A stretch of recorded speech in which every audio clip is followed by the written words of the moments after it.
Bismillahirrahmanirrahim. Alhamdulillahi rabbil alamin wassalatu wassalamu ala nabiyina Muhammadin wa ala alihi wa sahbihi ajma'in. Amma ba'd. Tamko la Umoja wa Wanazuoni wa Kiislamu Tanzania Hayatul Ulama la kulaani kitendo cha kudhalilishwa kwa Sheikh Nuruddin Kishki. Umoja wa Wanazuoni wa Kiislamu Tanzania Hayatul Ulama umepokea kwa masikitiko makubwa taarifa na maudhui yaliyosambazwa kupitia mitandao ya kijamii na mtu anayejulikana kwa jina la Juma Namusoma, zikilenga kumchafulia heshima na kumdhalilisha mlinganiaji wa Kiislamu wa kitaifa na kimataifa Sheikh Nuruddin Kishki. Umoja wa Wanazuoni wa Kiislamu Tanzania unalaani kwa nguvu zote kitendo cha kusambaza taarifa za uongo, uzushi na maudhui ya kudhalilisha yenye lengo la kumvunjia heshima Sheikh Nuruddin Kishki na kudhoofisha hadhi ya viongozi wa dini mbele ya jamii.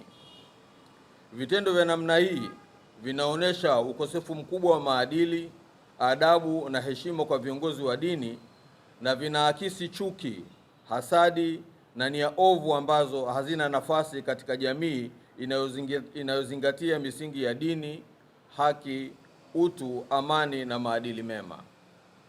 Aidha, kueneza taarifa za uongo na uzushi ni kosa la kidini, kimaadili na kisheria. Vitendo hivi vinaweza kuleta migawanyiko katika jamii, kuchochea chuki, kuharibu mshikamano wa wananchi na kudhalilisha taasisi za dini pamoja na Uislamu kwa jumla. Umoja wa Wanazuoni wa Kiislamu unatoa wito kwa Waislamu na Watanzania wote kuzipuuza taarifa zisizo na ukweli, kujiepusha na kuzisambaza taarifa hizo na kuendelea kuwaheshimu viongozi wa dini wanaotekeleza majukumu yao ya kuelimisha, kuhubiri amani na kuiongoza jamii katika misingi ya maadili mema. Vile vile, tunaziomba mamlaka zote zenye dhamana ya kusimamia sheria kuchukua hatua stahiki dhidi ya mtu yoyote anajihusisha na utengenezaji, uchapishaji au usambazaji wa taarifa za uongo, kashfa na uchochezi kupitia mitandao ya kijamii kwa mujibu wa sheria za Jamhuri ya Muungano wa Tanzania. Ikumbukwe, Sheikh Nuruddin Kishki ni kiongozi wa taasisi ya Al-Hikma Foundation na amekuwa akitoa mchango mkubwa katika kuisaidia jamii ya wenye uhitaji na mayatima katika nyanja za elimu, uchumi na matibabu. Amekuwa akifanya hivyo kwa muda mrefu kwa siri na dhahiri. Kitendo cha kuzusha taarifa za uongo kwa lengo la kumdhalilisha ni sawa na kuwadhalilisha mashehe na viongozi wengine, vitendo ambavyo lazima vikemewe kwa nguvu zote. Mwisho, Umoja wa Wanazuoni wa Kiislamu Tanzania unaungana na Waislamu wote ndani na nje Tanzania katika kumuombea Sheikh Nuruddin Kishki, Mwenyezi Mungu amlinde, amzidishie afya njema, hekima na taufik, na aendelee kumpa nguvu katika kutekeleza wajibu wake wa kuhubiri Uislamu na kuijenge jamii yenye amani na mshikamano. Wabillahi taufik. Imetolewa na Umoja wa Wanazuoni wa Kiislamu Tanzania na imesomwa na mimi Mbwana Ahmad Urari. Tunataraji sisi heshima kwa wanazuoni iwepo.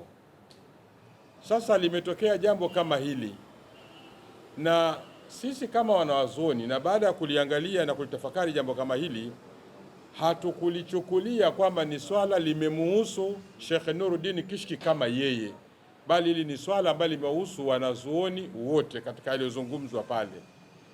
Lakini vile vile Mtume sallama ametuelekeza akisema kwamba la dharara wala dhirara, hairuhusiwi mtu kumdhuru, kujidhuru au kudhuru, yani usijidhuru wala usidhuru.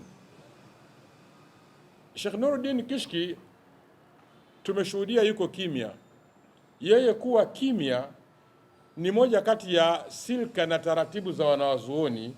Wengi walifanyiwa maudhi mengi sana na walikuwa wanakaa kimya. Kwa hiyo yeye kuwa kimya bado yupo katika utaratibu, lakini kwa sababu kilichofanyiwa hujuma na shambulizi la kifikra na la kimtazamo na lolote lile ni ile tasnia ya ushehe, na sisi kama mashekhe sasa tunasemaje? sisi tunalitafakari jambo hili, lakini kuna mambo mawili tunashauri.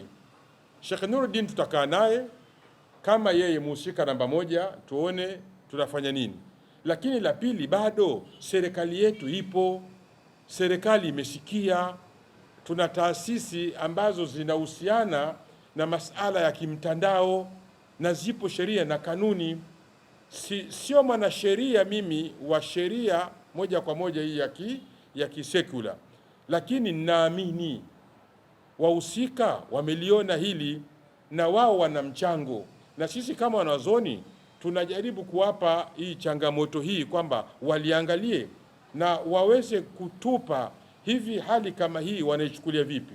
Kwa hiyo bado sisi serikali tunaiomba, bado serikali kwa kupitia taasisi za mambo ya kijamii, hili swala liko hadharani moja. La pili, swala hili lipo katika mitandao na ni swala ambalo halina adabu wala halina ushahidi.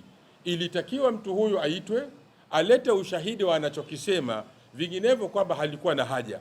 Kwa hiyo niseme kwamba sisi jambo la kufanya katika hili moja ni kwamba Sheikh Nuruddin Kishki tutakaa naye kama shekhe mwenzetu, na si kama ni mashekhe, na hii ni taasisi yake pia, ili tuone ni hatua gani za kufanya. Lakini vile vile bado tunaiomba serikali kama serikali katika vitu vya mfano huu, nayo tunaamini ina nafasi.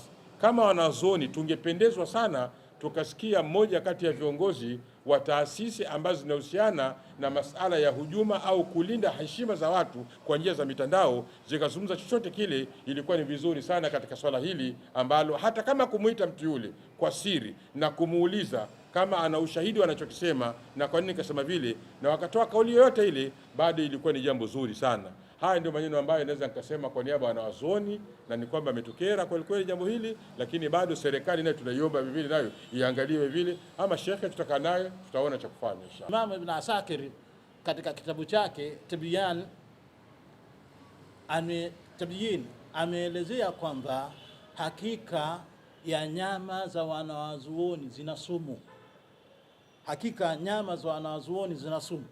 Mtu yeyote ule anajaribu kula nyama ya mwanazuoni basi aelewe kwamba anakula sumu. Na amesema Ibn Asakir kwamba mtu huyo Allah Subhanahu wa Ta'ala hamfishi isipokuwa atamfisha kwa kumpa mtihani na pengine kumpa kifo cha aina ya mbwa.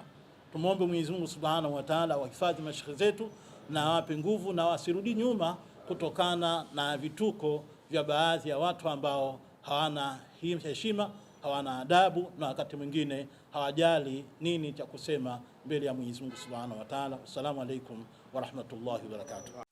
Kishki TV, nuru ya dini yako.